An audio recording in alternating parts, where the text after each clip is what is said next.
little bit of insight regarding operational flexibility for use of liquid hydrogen and the Topeka project?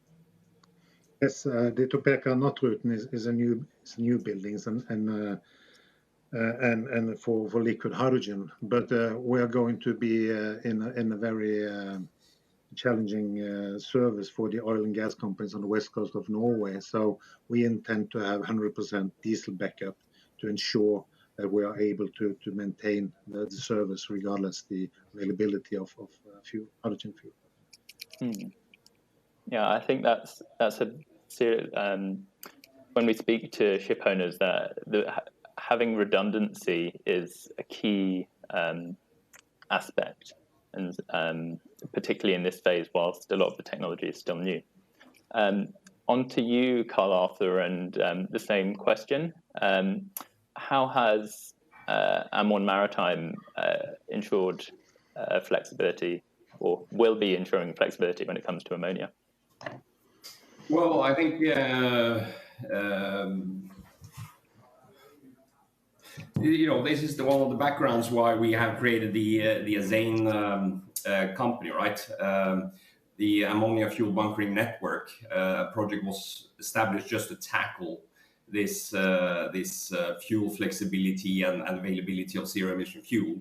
There's a global ammonia production and shipping network already exists, and in terms of infrastructure and technology, bunkering is the only part which is missing to utilize ammonia as a fuel. So we started the bunkering technology company, and we partnered up with stakeholders across the value chain, most notably Yara, which is one of the largest ammonia producers. And the project has received a major funding grant from the Norwegian Green Platform Initiative. So we're very pleased with that. Awesome. And Håvard, we're looking a little bit further into the future when it comes to liquid organic hydrogen carrier, but would you be able to just share a few words regarding why liquid organic hydrogen carrier is so interesting for Østensjø and potentially other vessel segments which the technology can be applicable for? Sure. When we were starting a new build program within offshore wind, we were evaluating several zero-emission technologies.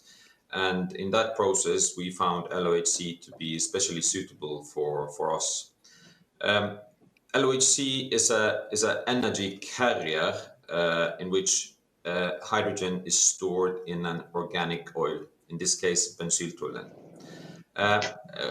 which makes it a diesel-like liquid. There are several advantages with that. It makes it non-explosive.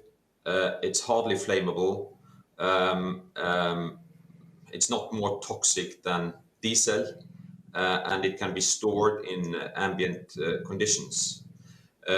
In addition, the energy density is high for LOHC.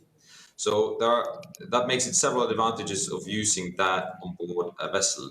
I mean, first of all, it increases safety on board, as a minimal amount of molecular hydrogen is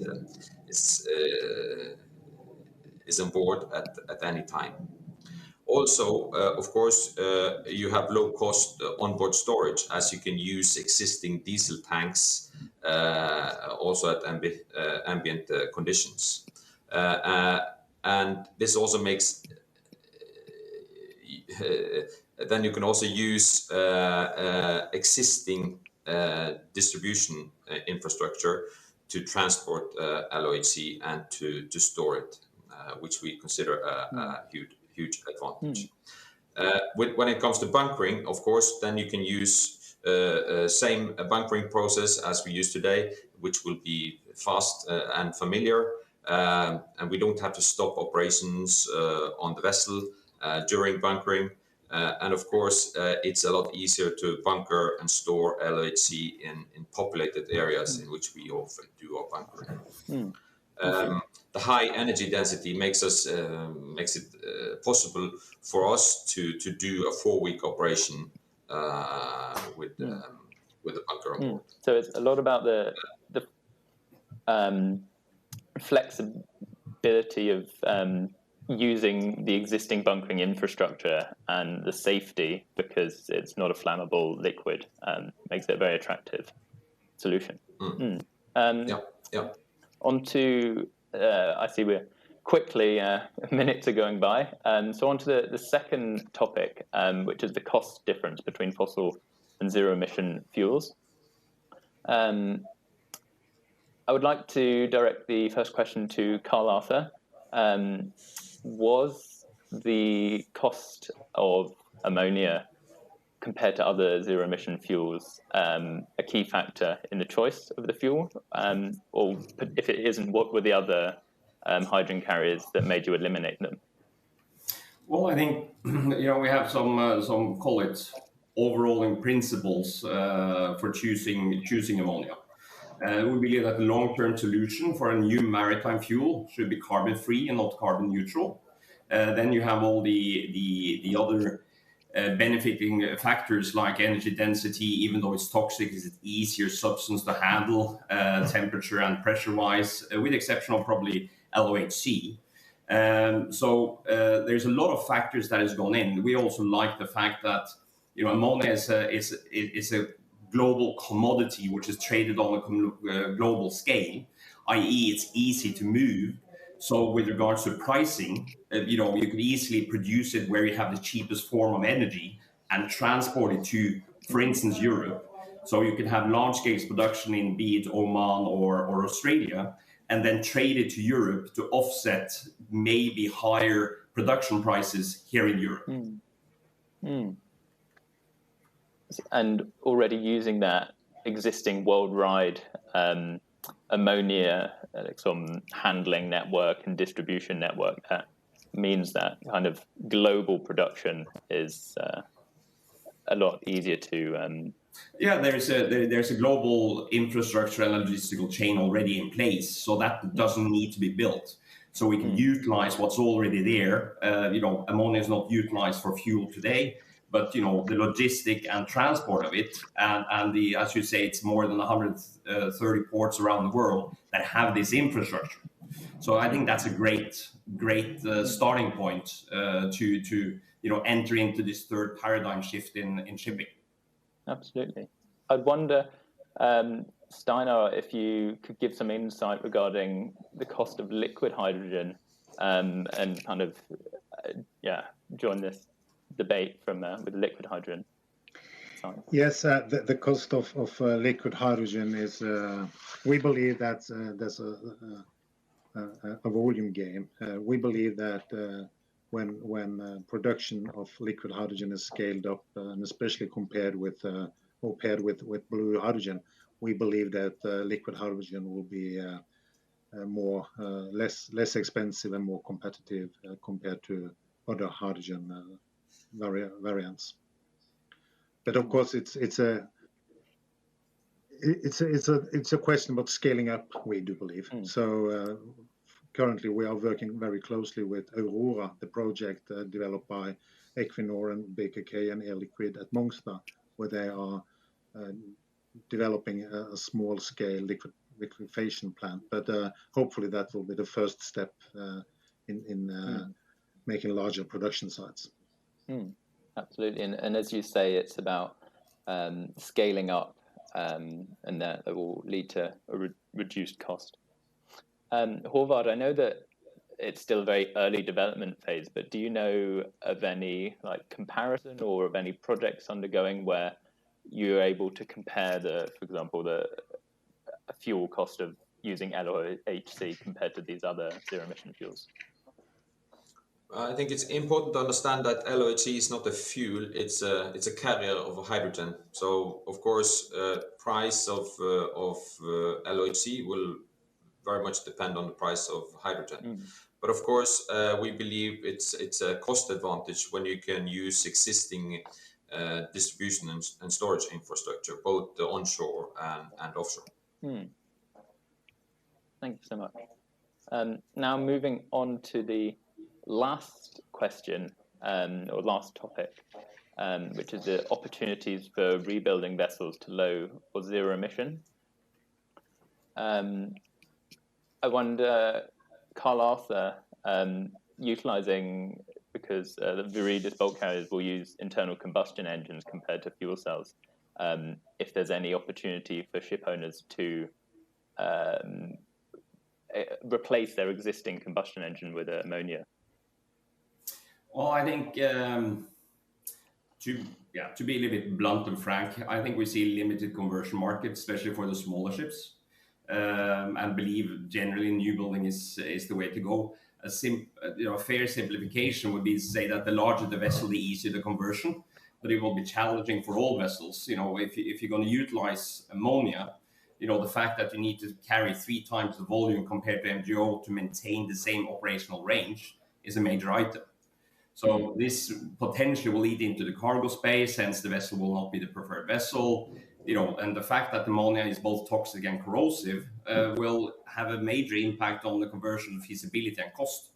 So, you need to convert and rebuild much more than just the engine. So, will it be a cost-efficient use of capital to convert existing tonnage? That's very much based on a case-to-case basis. Håvard, you mentioned that LOHC will be using, for example, you can use the diesel tanks to carry this LOHC. Like, you don't need any special tanks. Would that potentially be a benefit when it comes to rebuilding vessels? It could be a benefit, but still you would be dependent on different typing and setup of the tank system, definitely for LOHC as well. But the release unit and the fuel cells could of course be containerized, but we are focusing mostly on new builds for now. And to Steinar as well, the same question. Do you know, like, flexibility? Obviously, liquid hydrogen requires significant new infrastructure on board the vessel, but is looking away from potential liquid hydrogen. If you have experienced just compressed hydrogen rebuild potential when it comes to using compressed hydrogen. Yes, we're looking into some projects for retrofitting hydrogen-based fuels. It depends on the vessel, of course, and we believe that some vessels which is driven by diesel electric maybe could be converted. For instance, we know the Eidesvik project for a PSV converted to ammonia with fuel cells. So there are some opportunities, but I certainly agree. I believe hydrogen is mainly for new buildings. Very interesting. Interesting, like the difference between what Karl Arthur is saying and Håvard. You mentioned that ammonia is toxic and corrosive, and that's one of the leading opposite to LOHC, which is both non-flammable and very safe to handle. So I'm interested to hear if this would lead to the fuels being used in different. I know, Håvard, you just said that LOHC isn't a fuel. The hydrogen carrier being used in different vessel segments, or is there some overlap, or is there potential that there'll be totally different vessel segments? Karl Arthur. Well, I think, as I said, we believe that the future fuel should be carbon free. Electricity is the way to go. If you could electrify, that would be fantastic, because that's the most efficient use. However, if you're sailing on the 7 seas, that's not feasible with the technology we see today. So in order to maintain operational range, not only for the ship owner to be able to partake in various types of trade to make economic out of his new vessels, it's also important for the charters to be able to buy feedstock for the factories or sell their products to where they need to sell them, and not having to compromise and change their behavior when it comes to their procurement and logistical chain. So we believe that gravity will work. the main market for shipping fuel will be the larger vessels that will drive it, the big ports that handles 50, 60, 70% of the fuel out there. Will it be a segment for the electrical vessel? Yes. Will it be a market for the hydrogen vessels? Yes. But that will be different. I think for deep sea shipping, we in Amon has made a very conscious decision that we believe that ammonia can be something which can replace what you have today and be just as good when it comes to operational capabilities. And I think that's important in order to have a proper paradigm shift in shipping. Absolutely. So I see that we're now 2 minutes to 11, so I'll just give you time, Håvard, to reflect on that similar question regarding overlap and flexibility and safety. There will probably not be one solution that fits all. I think there will be the different technologies can be suitable on different vessels. So there's no one answer to that, I believe. Super. Thank you. Thank you all. Thank you for the participation. And so with that, I'm afraid that we have to round off this debate, which will now go into a short pause. The time has flown by, but I hope that the panelists have been able to shed some light on 3 of the